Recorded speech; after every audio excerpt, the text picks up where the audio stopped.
கொடுங்க ஏசப்பா. ஆண்டவரே, இன்றைக்கு நீர் எங்களோடு கூட பேசுகிற வார்த்தைகளுக்கு எங்களுடைய காதுகள், எங்களுடைய இருதயம் எல்லாமே ஆயத்தப்படட்டும். கவனிக்கிறதாயும் கேட்கிறதாயும் இருக்கட்டும். இந்த வார்த்தைகளுக்கு நாங்கள் அர்ப்பணிக்கிறவர்களாக எங்களை நீர் மாற்றி தாரும். இயேசுவின் நாமத்தில் பிதாவே, ஆமென். மறுபடியும் வாசிக்கலாமா? அப்பொழுது எஜமான் ஊழியக்காரனை நோக்கி, நீ பெரு வழிகளிலும் வேலிகள் அருகிலும் போய் என் வீடு நிறையும்படியாக ஜனங்களை உள்ளே வரும்படி வருந்தி கூட்டிக் கொண்டு வா என்றார். அல்லேலூயா, அல்லேலூயா. இங்கே ஆண்டவராகிய இயேசு கிறிஸ்து தமக்கு முன்னாடி இருந்த சீஷர்களை பார்த்து, ஜனங்களை பார்த்து அவர்களுக்கு சொல்லுகிற ஒரு உவமை, ஒரு உதாரணம் அல்லது ஒரு கதை அப்படின்னு நம்ம சொல்லலாம். அல்லேலூயா. அவர்களை பார்த்து ஆண்டவர் என்ன சொல்லுகிறார் அப்படின்னா, அவர் ஒரு பெரிய விருந்தை என்ன செய்தாரா? ஆயத்தப்படுத்தினார். ஆயத்தப்படுத்தி அழைக்கப்பட்டவர்களை கர்த்தர் அழைத்தார். அல்லது அதற்கு தகுதியானவர்களை ஆண்டவர் அழைத்தார், அல்லது அதற்கு பொருத்தமானவர்களை அழைத்தார், அல்லது அதற்கு சம்பந்தப்பட்டிருக்கிறவர்களை ஆண்டவர் என்ன செய்தார்? அழைத்தார் என்று நம்ம சொல்லலாம். இப்போ நமக்கு ஒரு கல்யாண பத்திரிகை வருது அப்படின்னு சொன்னா, போகிறதும் போகாம இருக்கிறதும் யாருடைய விருப்பம்? ஆனா நமக்கு ஒருத்தங்க கல்யாண பத்திரிகை கொடுக்கிறாங்கன்னா அது என்ன அர்த்தம்? பல அர்த்தம் இருக்குது பாஸ்டர். நம்ம கிட்ட ஏற்கனவே அவங்க வச்ச மொய்ய என்ன செய்யணும்? திருப்பி வாங்கணும். அப்படியா? அப்புறம் நமக்கு ஒரு மனுஷங்க ஒரு அழைப்புதல் கொடுக்கிறாங்க அப்படின்னா, நம்ம போகிறோமோ போகலையோ, நம்மளையும் ஒரு பொருட்டா நினைச்சு மதிச்சு நமக்கு என்ன செய்யறாங்கன்னு அர்த்தம். அந்த அழைப்புதல் கொடுக்கிறாங்க அப்படின்னு அர்த்தம். அல்லேலூயா. அப்ப போக முடியல அப்படின்னு சொன்னா நம்ம என்ன செய்யலாம்? என்ன செய்யறோம்? மொய்ய கொடுத்து அனுப்புறோம். இல்ல அப்படின்னா அவங்க திரும்பி வந்ததுக்கு அப்புறம் நம்ம என்ன செய்யறோம்? அவங்கள போய் இந்த மாதிரி சூழ்நிலை, பிரச்சனை, என்னால என்ன செய்ய முடியல, வர முடியல அப்படின்னு அந்த மரியாதைக்கு தக்கபடி நாமளும் அவர்களை மதித்து அந்த காரியத்தை போய் அவங்க கிட்ட என்ன செய்யறோம்? சொல்லிட்டு அவங்களை ஆசீர்வதிச்சுட்டு எல்லா கதையும் கேட்டுட்டு விசாரிச்சுட்டு என்ன செய்யறோம்? திரும்பி வருவோம். அதை போலத்தான் இங்க ஆண்டவராகிய இயேசு கிறிஸ்து ஒரு பெரிய விருந்தை என்ன செய்தாரா? ஆயத்தப்படுத்திட்டு அந்த விருந்துக்கு ஆண்டவர் எல்லாரையும் அழைக்கிறார். அல்லேலூயா. அந்த விருந்துக்கு சம்பந்தப்பட்டிருக்கிற அநேகரை ஆண்டவர் அழைத்து அவர் சொல்றாரு, என்னுடைய கொழுத்த எருதுகளும் சந்துக்களும் என்ன செய்தது? அடிக்கப்பட்டு விருந்து ஆயத்தமாக இருக்கிறது. நீங்கள் எல்லாரும் வந்து என்னுடைய நான் ஆயத்தம் பண்ணி இருக்கிற அந்த விருந்தை நீங்க என்ன செய்யுங்க? வந்து புசியுங்கள் அப்படின்னு சொல்லி ஆண்டவர் என்ன செய்கிறார்? அழைக்கிறார். அல்லேலூயா. அப்படி அழைக்கும் போது ஒரு மனுஷன் சொல்றான். என்ன சொல்றான் தெரியுமா? 18ஆம் வசனத்தில் அவர்கள் எல்லாரும் போக்கு சொல்ல தொடங்கினார்கள். போக்கு சொல்ல தொடங்கினார்கள் என்ன அர்த்தம்? காரணம் சொல்ல தொடங்கினார்கள். ஏன் விருந்துக்கு வரல அப்படின்னா அதுக்கு ஒரு காரணம். ஒருத்தர் சொல்றா, வாசிங்க. அவர்கள் எல்லாரும் போக்கு சொல்ல தொடங்கினார்கள். ஒருவன் ஒரு வயலை விலைக்கு வாங்கினேன், நான் அவசியமாய் அதை போய் என்ன செய்யணும்? பார்க்க வேண்டும். தயவு செய்து என்ன செஞ்சிருந்த நேரத்துல மன்னிச்சுக்கோ அப்படின்ட்டு ஒருத்தர் விருந்த அலட்சியப்படுத்துறார். இரண்டாவது ஒருவன் 5 ஏர் மாடு இன்னைக்கு தான் புதுசா வாங்கி இருக்கிறேன், அதை நான் சோதித்து பார்க்க வேண்டும். அது என் சொல் பேச்சு கேட்குமா? இதை வச்சு நான் உழ முடியுமா? இது வந்து வயல்ல வேலை செய்வதற்கு இது பயனுள்ளதா இருக்குமா அப்படின்னு அந்த மாட்டை நம்ம என்ன செய்யணும்? அதை பழக்க வைப்பதற்காக நான் போகிறேன். வாசி. என்னை மன்னிக்கும்படி வேண்டிக் கொள்ளுகிறேன் என்றான். வேறொருவன் வேறொருவன் பெண் விவாகம் பண்ணினேன், ஒரு பெண்ணை நான் விவாகம் பண்ணினேன், அதனால் நான் வரக்கூடாது. நான் புது மாப்பிளப்பா, உனக்கு தெரியாதா, எனக்கு எத்தனையோ வேலை இருக்குது, எனக்கு எத்தனையோ நிகழ்ச்சி இருக்குது, எங்க சொந்த பந்தத்துல கூப்பிட்டுருக்காங்க, அங்க விருந்து கூப்பிட்டுருக்காங்க, இங்க கூப்பிட்டுருக்காங்க, மாமியார் வீட்டுல எப்படி வேலை, அந்த வேலை, இந்த பிரச்சனை, அங்க எங்க என்ன செஞ்சுட்டே இருக்கிறாங்க. ஒருத்த அப்படி கதை சொல்றான், வாசி. அதனால் நான் வரக்கூடாது என்றான். அந்த ஊழியக்காரன் வந்து தன் எஜமானனுக்கு அறிவித்தான். இவன் சொன்ன ஒவ்வொருவனும் சொன்ன காரணத்தை எல்லாவற்றையும் ஆண்டவனிடத்துல எஜமானிடத்துல சொல்றான். வீட்டு எஜமான் கோபம் அடைந்து தன் ஊழியக்காரனை நோக்கி, நீ பட்டணத்தின் தெருக்களிலும் வீதிகளிலும் சீக்கிரமா போய் ஏழைகளையும் ஊனரையும் சப்பானிகளையும் குருடரையும் கூட்டிக் கொண்டு வா என்றார். ஊழியக்காரன் அப்படியே செய்து செய்தாயிற்று, இன்னும் இடம் இருக்கிறது என்றான். போதும். அல்லேலூயா. நல்லா கவனிங்க. இந்த போக்கு சொல்ல தொடங்கினவர்கள் எல்லாம் யாரு அப்படின்னு பாத்தீங்கன்னா, ஆண்டவர் அங்க யாரை அப்படி சொல்லுகிறார் அப்படின்னா, யூதர்களை ஆண்டவர் அப்படி சொல்றார். அவர்கள் எல்லாம் அழைக்கப்பட்டவர். வசனம் சொல்லுது, அவர் தமக்கு சொந்தமானதுல வந்தார். அவருக்கு சொந்தமானவர்களோ அவரை என்ன செய்யல, ஏற்றுக்கொள்ளல. யூதர்கள் வழியாக ரட்சிப்பு வர வேண்டும் என்று தேவனுடைய திட்டம் இருந்தபடியினாலே அவர்கள் ஆண்டவரை புறக்கணித்து சிலுவையில் அடித்து கொலை செய்தபடியினாலே அவர் ஏற்றுக்கொண்ட பிரஜாதிகளுக்கு தேவன் முதலாவது ரட்சிப்பை என்ன செய்தார், கட்டளையிட்டார் என்று சொல்லி நம்ம வாசிக்கிறோம். அல்லேலூயா. அப்ப பாருங்க, இங்க வேதத்தை வாசிக்கிறோம், அழைக்கப்பட்டவர்கள் அநேகர், தெரிந்து கொள்ளப்பட்டவர்களோ சிலர். அப்ப இந்த வார்த்தைகளை எல்லாம் சொன்ன உடனே எஜமானுக்கு என்ன வந்துச்சா, கோபம் வந்து அவர் சொல்றாரு, நீ தெரு ஓரங்களிலும் வீதிகளிலும் சப்பானிகளையும் ஊனரையும் குருடர்கள் எல்லாரையும் நீ என்ன செஞ்சுட்டு வா, என் வீடு நிறையும்படிக்கு அவர்கள் எல்லாரையும் உள்ள கொண்டு வா அப்படின்னா உள்ள கொண்டு வந்தாரு. ஆனாலும் வீடு என்ன செய்யல, நிறையல. அல்லேலூயா. வீடு என்ன செய்யல, நிறையல. அதுக்கப்புறம் ஆண்டவர் சொல்றாரு, வாசிகள் 23 மறுபடி, எஜமான் வேலைக்காரனை நோக்கி, நீ பெரும் வழிகளிலும் வேலிகள் அருகிலும் போய் என் வீடு நிறையத்தக்கதாக ஜனங்களை உள்ளே வரும்படி கூட்டிக் கொண்டு வா என்றான். அல்லேலூயா. அல்லேலூயா. இதைத்தான் நம்ம இன்னைக்கு பார்க்க போறோம். என் வீடு நிறையும்படி ஜனங்களை உள்ள கூட்டிக் கொண்டு வா. யார் கூட்டிக் கொண்டு வர்றது? யார் கூட்டிக் கொண்டு வர்றது? ஆண்டவருடைய வீடு எது சொல்லுங்க. யார் கூட்டிட்டு வர்றது வீடு நிறையறதுக்கு?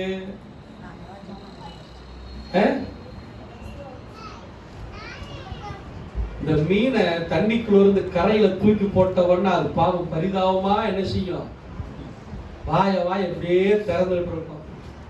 அது மாதிரி இருக்கு உங்க பதில் எல்லாம். என்ன இது? யார் கூட்டிக் கொண்டு வரணுமா? அப்பா கொஞ்சம் தான் வந்திருக்கு, வெளியில சத்தத்தையே காணோம். யார் கூட்டிக் கொண்டு வரணும் சொல்லுங்கம்மா. வெளியில வீடு நிறையும்படிக்கு எல்லாரும் என்ன செய், கூட்டிக் கொண்டு வா அப்படின்னு ஆண்டவர் அங்க சொல்றார். அல்லேலூயா. தேவனுடைய வீடு நிறையட்டும் அப்படிங்கிறது அன்னைக்கு நமக்கு செய்தியினுடைய தலைப்பு. அல்லேலூயா. தேவனுடைய வீடு நிறையும்படிக்கு வெளியில இருக்கிற எல்லாரையும் உள்ளே என்ன செஞ்சுட்டு வா, கொண்டு வா அப்படிங்கிறது. இங்க பாருங்க, இந்த 21வது வசனத்துல சொல்றாரு, நீ பட்டணத்தின் தெருக்களில் வீதிகளில் சீக்கிரமாய் போய் ஏழைகளையும் ஊனரையும் சப்பானையும் குருடரையும் இங்க கூட்டிக் கொண்டு வா. அவங்கள எங்க இருக்கிறாங்க? பட்டணத்துக்குள்ள இருக்கிறாங்க, வீட்டுக்குள்ள இருக்கிறாங்க. அவங்களெல்லாம் கூப்பிட்டு கொண்டு வா. அவங்களும் உள்ள வந்துட்டாங்க. உள்ள வந்ததுக்கு அப்புறம் பார்த்தா வீடு எப்படி இருக்குது, நிறைய காலியா இருக்கு. ஆண்டவருடைய வீடை பத்தி நம்ம கொஞ்சம் தெரிஞ்சுக்கணும். அல்லேலூயா. ஆண்டவருக்கு தாவீது முதலாவது ஒரு வீட்டை கட்டணும்னு நினைச்சாரா இல்லையா? ஆண்டவர் அதை சாலமோன் கையினாலே அந்த ஆலயத்தை அல்லது தேவனுடைய வீட்டை கட்டும்படி ஆண்டவர் அனுக்கிரகம் பண்ணினார். இந்த வீடு நாளடைவில் என்ன ஆகப்பட்டது அப்படின்னா அக்கினிக்கு இரையாக்கப்பட்டது. எதிரிகளாலே தேவனுடைய ஆலயம் பிடிக்கப்பட்டது. ஆகாயில் அவர் சொல்லும் போது சொல்றாரு, என் வீடு பாழாய் கிடைக்கும் போது இந்த ஜனங்கள் எல்லாரும் என்ன செய்யறாங்க? மச்சு பாவப்பட்ட வீட்டுல, இயேசு போட்ட வீட்டுல என்ன செய்யறாங்க? குடியிருக்கிறதுக்கு உண்டான காலம் இதுவா? அப்ப ஆண்டவர் சொல்லிட்டு ஏசாயாவுல சொல்லும் போது சொல்றாரு, என் வீடு சகல ஜனங்களுக்கும் என்ன வீடா இருக்கும்? ஜெப வீடா இருக்கும் அப்படின்னு ஆண்டவர் சொல்றார். அல்லேலூயா.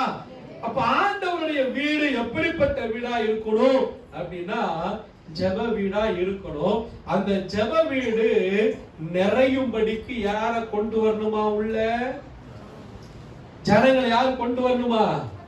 நீங்க நல்லா பாருங்க, அழைக்கப்பட்டவர்கள் சீக்கிரத்துல உள்ள வர்றது கொஞ்சம் கஷ்டம். தெரிந்து கொள்ளப்பட்டவர்கள் யூதர்களை இன்னைக்கு வரைக்கும் என்ன செய்ய முடியல? ரட்சிப்புக்குள்ள பெரிய அளவுல என்ன செய்ய முடியல? நடத்த முடியல. ஆனா உலகம் முழுவதும் இந்த சுவிசேஷம் பரவி ஆண்டவருடைய ஜனங்கள் உலகம் முழுவதிலும் எத்தனையோ நாடுகளிலே, மலை தேசங்களிலே, நாகரிகமற்ற ஜனங்களுக்குள்ளே இந்த சுவிசேஷம் போய் அவர்கள் இயேசு கிறிஸ்து தருகிற ரட்சிப்பை என்ன செய்திருக்கிறார்கள்? பெற்றுக் கொண்டவர்களாய் இருக்கிறார்கள். அல்லேலூயா. இந்த 23வது வசனத்துல சொல்றாரு பாருங்க, நீ எங்க போய் கூப்பிட்டு வரணுமா? பெரு வழினா என்ன? பெரும் பாதை எதை குறிக்கிறது அப்படின்னா வாசிங்க, லூக்கா சுவிசேஷத்துல 13ஆம் அதிகாரத்துல 24வது வசனம். அதுக்கு முன்னாடி மத்தேயு எடுங்க, 7:13 வாசிச்சு. அதுக்கு முன்னாடி மத்தேயு 7ஆம் அதிகாரத்துல 13வது வசனம். இடுக்கமான வாசல் வழியாய் உட்பிரவேசியுங்கள். கேட்டுக்கு போகிற வாசல் விரிவாகவும் வழி விசாலமாகவும் என்ன செய்கிறது? இருக்கிறது. அதன் வழியாய் பிரவேசிக்கிறவர்கள் அநேகர். அல்லேலூயா. இடுக்கமான வாசல் வழியா என்ன செய்யுங்க? பிரவேசியுங்கள். அதை கண்டுபிடிக்கிறவர்கள் சிலர். இன்னைக்கு பெரும் வழிகளில் இருக்கிற ஜனங்களை கூப்பிட்டு கொண்டு வந்து என் ஆலயத்தை நிரப்பும்படி நீங்கள் எனக்கு வேலை செய்ய வேண்டும் என்று கர்த்தர் என்ன செய்கிறாரு? சபையை பார்த்து சொல்லுகிறார். பெரும் வழியில என்ன?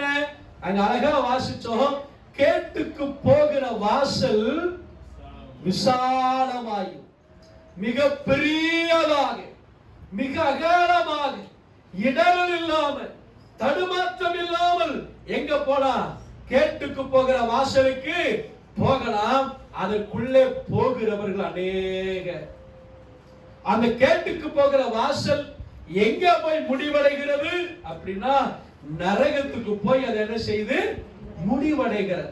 ஒரு பாதை இருக்குதுன்னா அந்த பாதை ஒரு ஊருக்கோ, ஒரு கிராமத்துக்கோ, ஒரு பட்டணத்துக்கோ அங்க போய் தான் என்ன செய்யும்? முடிவடையும்.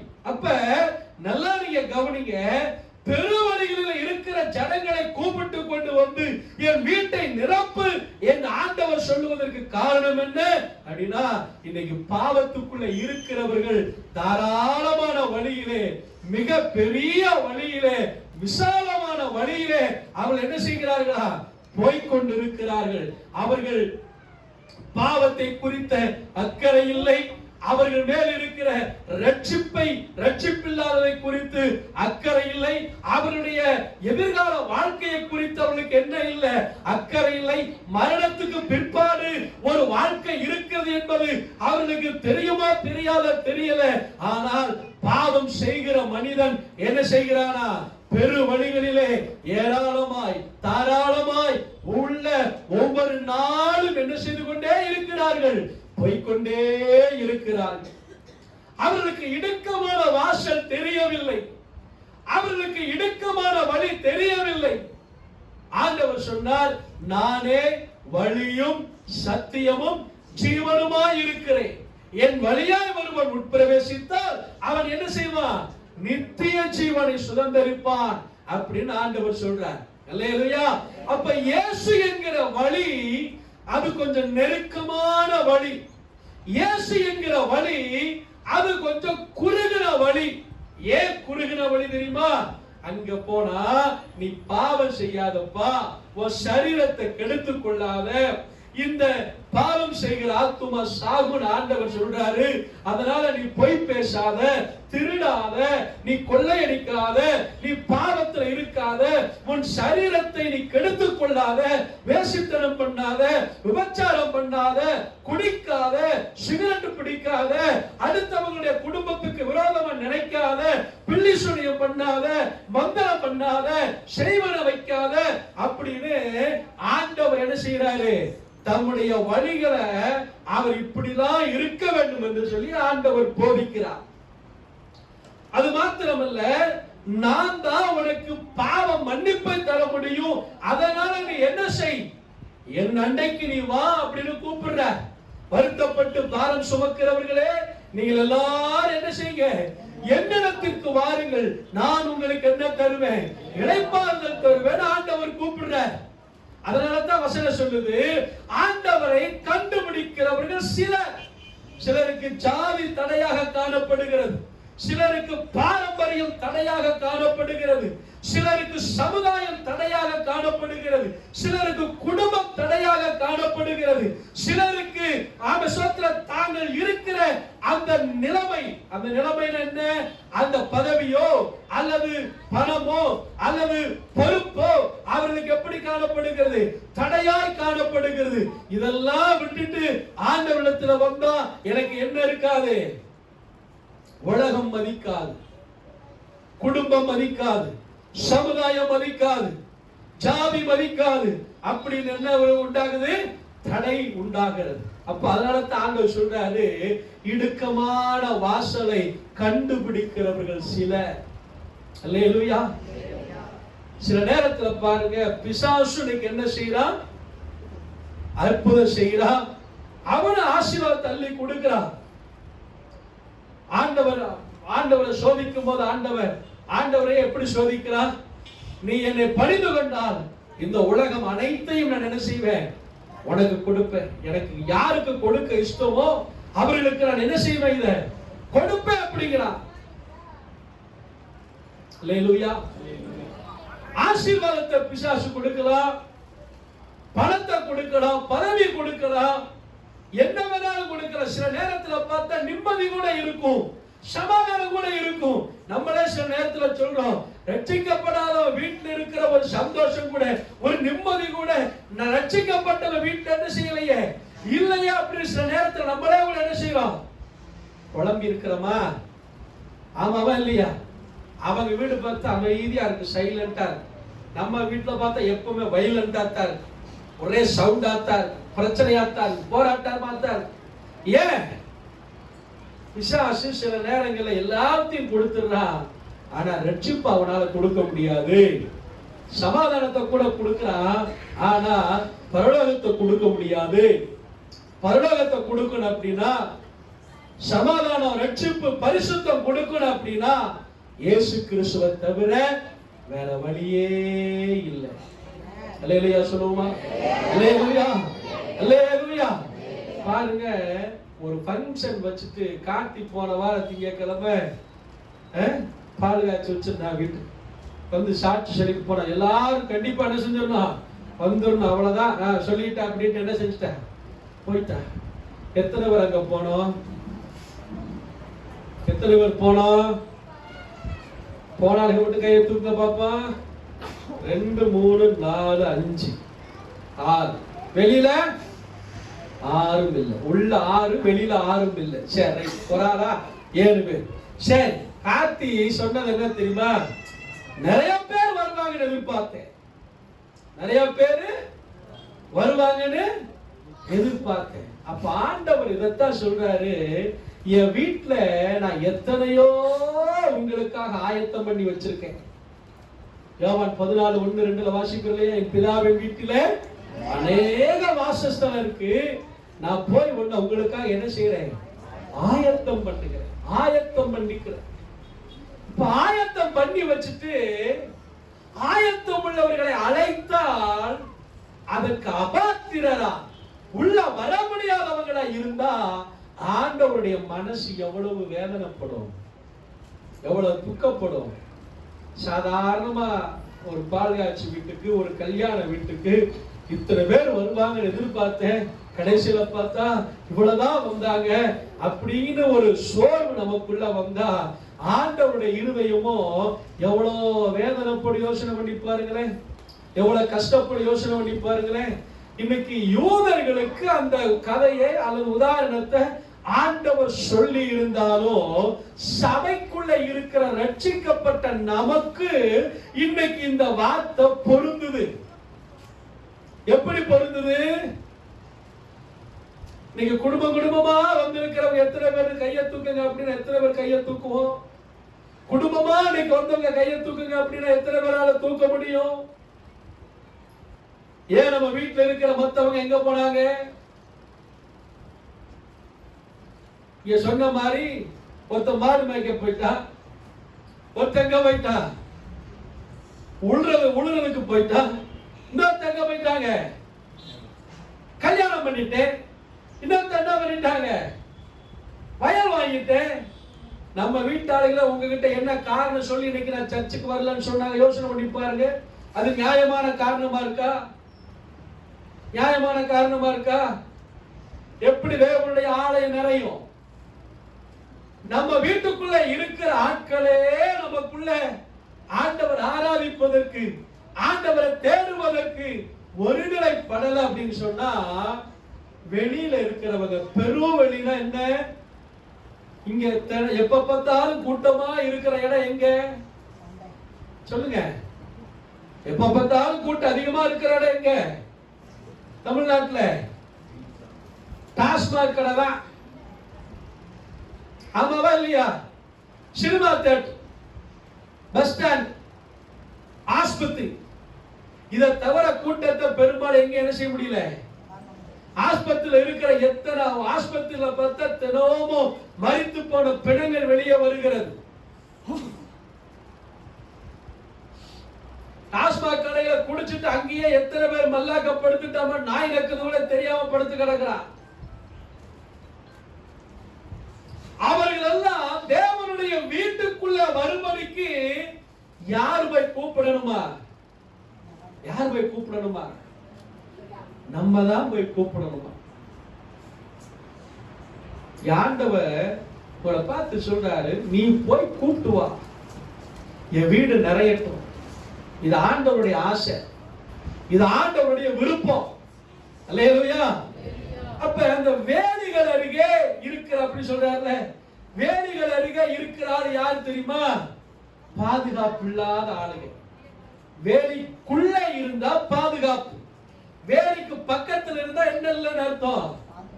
பாதுகாப்பு இல்லைன்னு அர்த்தம். அவங்க எங்களுக்கு ஒரு பாதுகாப்பு கிடைக்காதா? எங்க வாழ்க்கை ஆசீர்வதிக்கப்படாதா? எங்களுக்கு ஒரு நல்ல வழி காட்ட மாட்டீங்களா? எங்க குடும்பத்துக்கு இந்த பிரச்சனை தீராதா? எங்களுக்கு நல்ல ஒரு ஆலோசனை தர மாட்டீங்களா அப்படின்னு கேட்கிறதுக்கு ஒரு கூட்டம் என்ன செஞ்சுட்டு தான் இருக்குது உலகத்துல, இன்னும் ஏங்கி கொண்டுதான் இருக்குது. நம்ம தான் என்ன செய்யறதுல தேடி போறதில்லை. அல்லேலூயா. சிலருக்கு குடியிலிருந்து விடுவிக்கப்படணும்னு ஆசை, எப்படின்னு தெரியல. சிலருக்கு இந்த பாவத்திலிருந்து விடுவிக்கப்படணும்னு ஆசை, எப்படின்னு தெரியல.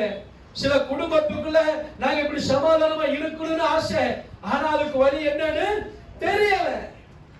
அதனால தான் ஆண்டவர் சொல்றாரு, பாதுகாப்பற்ற வேலிகள் அருகே இருக்கிற ஜனங்களையும் பெரும் வழிகளில் இருக்கிற ஜனங்களை என்ன செஞ்சுட்டு வாங்க, போய் கூட்டிட்டு வாங்க அப்படின்னு ஆண்டவர் சொல்றாரு. அல்லேலூயா, அல்லேலூயா. இந்த வேலையை செய்யறதுக்கு நம்ம என்ன செய்யக்கூடாது? தயங்கக்கூடாது, காரணம் சொல்லக்கூடாது, சாக்கு போக்கு சொல்லக்கூடாது. அல்லேலூயா. அல்லேலூயா. வேலை செய்யற இடத்துலயாக என்ன செய்யணும்? நம்ம சொல்லணும். என்ன சொல்லணும்? இயேசுவை சொல்லுங்க, அவர் ரொம்ப நல்லவர். அவருக்கு உன் இருதயத்துல இடம் கொடுத்து பாரு. அவர் உன்னை மாற்றுவார், உன் குடும்பத்தை ஆசீர்வதிப்பார், உன் பிள்ளைகளை எதிர்கால ஆசீர்வாதமா இருக்கும். இது நம்ம சொல்லணும். நம்ம சொல்லலைன்னா ஒருத்தர் சொல்ல மாட்டாங்க. ஆண்டவர் சில நேரத்துல உங்களை கொண்டு செய்யணும்னு வைக்கிறது உங்களை கொண்டு மட்டும்தான் செய்வார். 1000 பேர் அவருக்கு இருக்கிறாங்க, இல்லன்னு இல்ல. எகிப்துக்கு போய் மோசேதான் ஜனங்களை வெளியே கொண்டு வரணும் அப்படின்னா மோசேதான் போய் ஆகணும். எனக்கு திக்கு வாயு மந்த நாவு அப்படி இப்படி எத்தனை காரணம் சொன்னாலும் ஆண்டவர் அதில் என்ன செய்யறது இல்லை. அப்போ உங்களை கொண்டு ஒரு காரியத்தை செய்யணும் அப்படி நினைச்சாருன்னா உங்களை கொண்டுதான் செய்வார். அடுத்த ஆளுக்கு அடுத்தவங்களை கொண்டு பண்ணுவார்.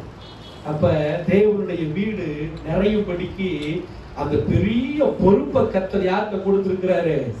சபையாகிய நம்ம மேலதான் ஆண்டவர் வச்சிருக்கிறார். அல்லேலூயா, அல்லேலூயா. சரி, இந்த வீடு நிறையணும்னா நம்ம என்ன செய்யணும் அப்படின்னு ஒரு 5 காரியத்தை உங்களுக்கு நான் சுருக்கமா சொல்றேன். வீடு நிறையணும் அப்படின்னா நம்ம என்ன செய்யணும்? அல்லேலூயா. ஒரு வீட்டை கட்டி அந்த வீட்டுல ஒரு பொருள் இல்லாம சும்மா கிடந்துச்சு அப்படின்னா எப்படி இருக்கும்? இன்னைக்கு வீடு கட்டும் போதே பிளான் பண்ணித்தான் வீட்டை கட்டுறோம். இங்க என்ன வரணும்? ஹால். இந்த ஹால்ல என்ன இருக்கணும்? இத்தனை இன்ச்சு டிவி. இந்த இடத்துல என்ன இருக்கணும்? சோஃபா. இந்த இடத்துல டீப்பாய். இந்த இடத்துல 4 சேரு. இந்த இடத்துல என்ன இருக்கணும்?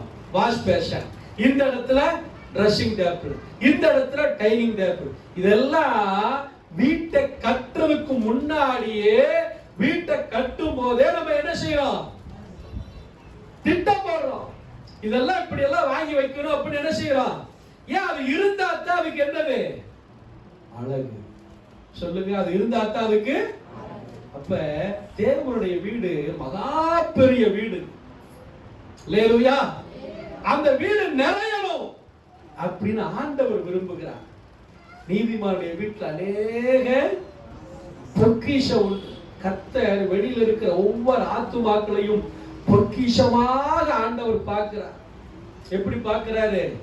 பொக்கிஷமா ஆண்டவர் பார்க்கிறார். நம்ம அதெல்லாம் எப்படி பார்க்கிறோம்? ஒரு குடிகாரன் ஆண்டவர் பார்த்தாருன்னா எப்படி பார்ப்பாரு? எப்படி பார்ப்பாரு? சொல்லுங்க. அத பொக்கிஷமா தான் ஆண்டவர் பார்ப்பார். ஏன் பார்க்கிறார் தெரியுமா? அந்த மனுஷனுக்காக இயேசு கிறிஸ்துவின் ரத்தம் சிந்தப்பட்டிருக்கு. ஒரு பாவத்தில் இருக்கிற மனுஷன் ஆண்டவர் பார்த்தா பொக்கிஷமாக தான் பார்க்கிறார். உனக்காக விளையாடப்பட்ட ரத்தத்தை நான் சிந்தி இருக்கிறேன் அப்படின்னு ஆண்டவர் பார்ப்பார். ஆனா நீங்க நானும் பார்க்கும்போது எப்படி பார்க்கிறவங்களே? கேவலமா, அலட்சியமா.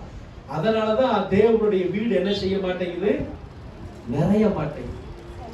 பெரிய ஊழியக்காரர் கடந்த ஆண்டுல மரித்தார் இல்லையா? பில்லிக்கிரகாம். டாக்டர் பில்லிக்கிரகாம்னு உலகத்துல நம்பர் 1 சுவிசேஷகரை கர்த்தர் அவரை இந்த நூற்றாண்டுல பயன்படுத்தினார். அவரை கொண்டு ஒரு அற்புதமும் அடையாளமும் நடக்கல. ஆனா அவர் போன கூட்டங்களில லட்ச லட்சமா ஜனங்கள் ரட்சிக்கப்படுவாங்க. சுவிசேஷத்தை அழகா பிரசங்கம் பண்ணுவார். அவருடைய மகன் பயங்கரமான குடிகா. உலக பிரசித்தி பெற்ற தீர்க்கதரிசியுடைய சுவிசேஷகருடைய மகன் எப்படிப்பட்டாலே பயங்கரமான. ஒரு நாள் ஏண்டா இப்படி பிடிக்கிறேன்னு அவரை கேட்டது இல்லையா? ஒரு பிரசங்கம் பண்ணி முடிச்சிட்டாருன்னா இவருக்கு போன் வருமா? உங்க மகன் இந்த மாதிரி இந்த கிளப்ல அல்லது இந்த ஹோட்டல்ல குடிச்சிட்டு நடக்க முடியாம என்ன செஞ்சிருக்கிறாரு? படுத்து கிடக்கிறாரு. அவரை வந்து நீங்க தூக்கிட்டு போங்க அப்படின்னு போன் வருமா? இவர் போய் தூக்கிட்டு வருவார். தூக்கிட்டு வந்து கட்டில போட்டு ஷூவெல்லாம் கலட்டி என்ன செய்வாரு? தொடச்சி தூங்க வச்சுட்டு போவார். மறுநாள் காலையில எழுந்திரிச்சு ஏன்டா இப்படி பண்ணுற அப்படின்னு வாயை திறந்து என்ன செய்யறதே இல்லை. ஒரு நாள் கேட்டது. ஆனா அவர் தலைமாட்டில் உட்கார்ந்து என்ன செய்வாரா? அழுது ஜெபம் பண்ணுவாங்க. இன்னைக்கு டொனால்டு ட்ரம்ப் 2வது முறையாக பதவியேற்ற பொழுது அந்த ஸ்தோத்திரம் நம்ம பிள்ளைக்கரகமுடைய மகன் தான் போய் அதை என்ன செய்யறாரு, அந்த பதவியேற்பு விழாவையே அவர் நடத்தி வச்சார்.